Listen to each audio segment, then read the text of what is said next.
I've been a park ranger at Hollow Ridge for 6 years, and I thought I'd seen everything this place could throw at me. Bears, lost hikers, lightning storms that turned the sky to fire. But nothing prepared me for that night last fall, when the woods turned against me and showed me something I can't unsee. I'm writing this down because I need to make sense of it, even if I never will. Hollow Ridge is a state park, about 10,000 acres of dense forest, rocky cliffs, and a few winding trails that most visitors never stray from. My cabin sits near the main entrance, a small wooden thing with a cot, a desk, and a radio that crackles more than it works. It's home, though, and I like the quiet. My job is simple: patrol the trails, check for poachers, help hikers, and keep the place safe. That night, October 17th, started like any other shift. I locked the cabin door at 6 p.m., the sky already bruising purple. My breath fogged in the crisp air as I adjusted my flashlight and checked my pack. Water, radio, first aid kit, and my old hunting knife. More habit than necessity. The evening patrol was routine. Loop the Blue Trail, a 5-mile path that circles the heart of the park. It's the busiest trail, but by dusk, it's usually empty. I pulled my jacket tight and started walking. The trailhead was just past the parking lot, marked by a weathered sign. My boots crunched on gravel, then softened as I hit the dirt path. The forest smelled like pine and damp earth, and the trees closed in fast, their branches knitting together overhead. My flashlight beam bobbed ahead, catching the occasional glint of a spider's web or a squirrel darting up a trunk. I walked steadily, scanning the underbrush for signs of trouble. Broken branches, animal tracks, anything out of place. Nothing. Just the usual hum of the woods. About a mile in, the trail dipped into a shallow ravine. The air felt heavier here, like the forest was holding its breath. I slowed, my light sweeping the path. That's when I heard it, a low, guttural sound, like a cough but deeper, coming from the trees to my left. I froze, one hand on my knife, the other aiming the flashlight. The beam cut through the dark, but all I saw were pines and ferns, their shadows swaying in the breeze. I stood there, heart thumping, waiting for another sound. Nothing came. Probably a deer, I told myself. Maybe a fox. But it didn't feel right. The noise had weight, like it came from something big. I kept moving, faster now, my eyes darting to every rustle. The trail climbed out of the ravine, and the trees thinned enough to let moonlight trickle through. I checked my watch. 6:45 p.m. I was halfway through the loop, near the old stone bridge that crosses a dry creek bed. The bridge is a relic, moss-covered and crumbling, built a century ago by loggers. I always pause there to catch my breath, but tonight, I just wanted to keep going.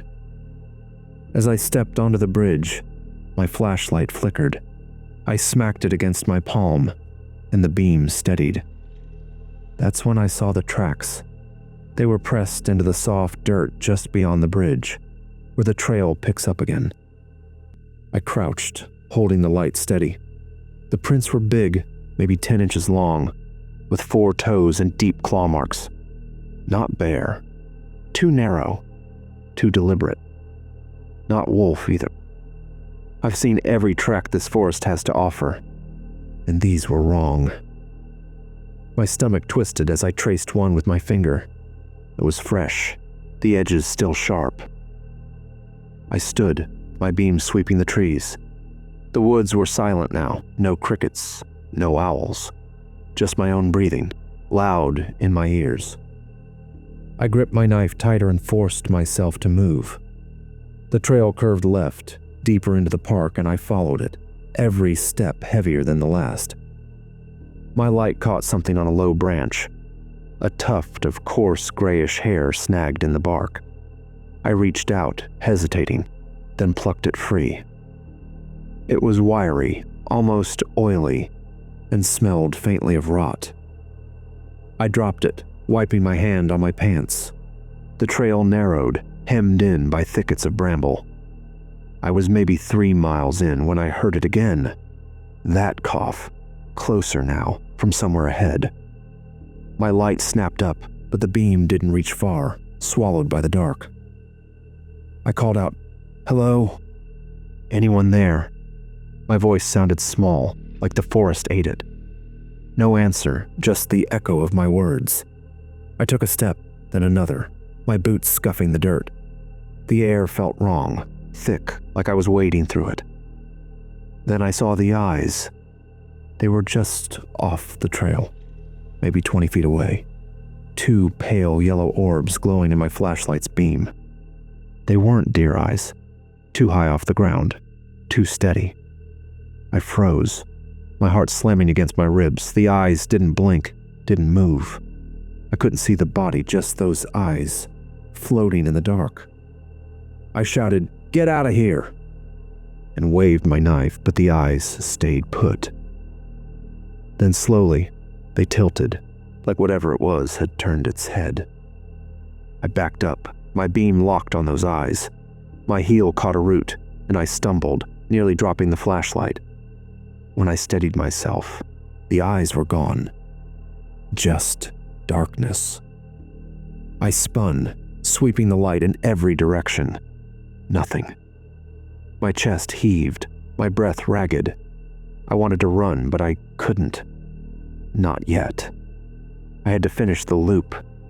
That was the job. The trail stretched on and I forced my legs to move. Every snap of a twig, every shift in the shadows made me jump. I kept my knife out now, the blade catching the light. The forest felt alive, watching me. I passed a familiar landmark, a lightning-scarred oak, its trunk split down the middle. I was close to the final stretch, maybe a mile from the trailhead. I told myself I was fine, that I'd imagined the eyes. But then I heard the footsteps. They were heavy, deliberate, matching my pace. Not on the trail, off to my right in the trees. I stopped, and the footsteps stopped. I took a step and they started again, crunching through leaves. My light swung toward the sound, but the beam caught only branches. "Who's there?" I yelled, my voice cracking. No answer, but the footsteps kept coming, closer now. I could hear breathing, low and rasping, like air dragged over gravel. I broke into a jog, the trail sloping downhill. The footsteps followed, faster, crashing through the underbrush. My flashlight bounced, the beam jerking wildly. I didn't look back. I couldn't. My pack slapped against my spine, my knife clenched so tight my knuckles ached. The trail curved and I saw the glow of the parking lot lights through the trees. Almost there. But the footsteps were right behind me now, so close I could feel the ground shake. I burst out of the trailhead, skidding onto the gravel lot. The footsteps stopped.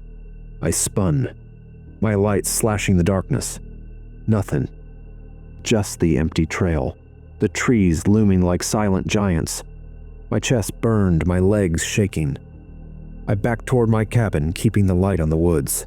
The lot was empty, my truck the only vehicle there. I fumbled for my keys, my hands trembling so bad I dropped them. I snatched them up, unlocked the cabin door, and slammed it shut behind me. I locked it, then dragged my desk across the floor to barricade it. My flashlight was still on, its beam shaking in my grip. I grabbed the radio, but when I keyed the mic, all I got was static. I tried again, shouting, "Base, this is Ranger Holt. Anyone there?" Nothing, just white noise. I sank onto the cot, my knife still in my hand. The cabin was quiet, but I could feel the forest pressing against the walls. Then came the knock. It was soft at first, almost polite, on the cabin door. I stopped breathing. Another knock, harder, then a slow scrape, like claws dragging down the wood. I stared at the door, the desk pushed against it. The knob rattled just once, then went still. I didn't move, didn't make a sound. My light was trained on the door, waiting for it to burst open. It didn't. Instead, I heard the cough again, right outside the window. I whipped around, my beam hitting the glass. Nothing was there, but the window was fogged, like something had breathed on it. I crept closer, my heart pounding so loud I thought it'd give me away. There, on the glass, was a smear. A long, greasy streak, like a finger had dragged through the fog. But it wasn't a finger. It was too wide, too rough, tipped with a claw mark that scratched the pane. I backed away, my light darting to every window, every corner. The cabin felt smaller, the walls closing in. I sat on the cot, knife in one hand, flashlight in the other, and waited.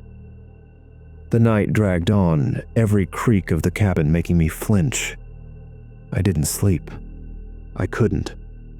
The forest was out there, and it wasn't empty. At dawn, the first gray light crept through the windows. I hadn't heard anything for hours, but I wasn't taking chances. I pushed the desk aside, cracked the door, and peered out. The lot was empty, my truck untouched. The air was cold, the forest silent. I stepped outside, my knife still out, and checked the ground. There, in the dirt by the cabin, were more tracks. Those same clawed prints, circling the building. They led to the trailhead, then vanished into the trees. I didn't go after them. I radioed base, reported a vague animal sighting, and took the day off. I haven't told anyone the full story. Not my boss, not my friends. They'd think I'm crazy, and maybe I am. But I know what I saw, what I heard. Those eyes, those tracks, that breath on the glass. Something's out there in Hollow Ridge, something that doesn't belong. I still patrol the blue trail, but never at night. I check my locks twice, keep my knife close. Sometimes when the wind's quiet, I hear that cough again, faint, from deep in the woods. And last week, I found another tuft of gray hair on the bridge, fresh, like it was left for me. I don't know what it wants or why it let me go, but I feel it watching, waiting, and I wonder if next time it won't stop at the door.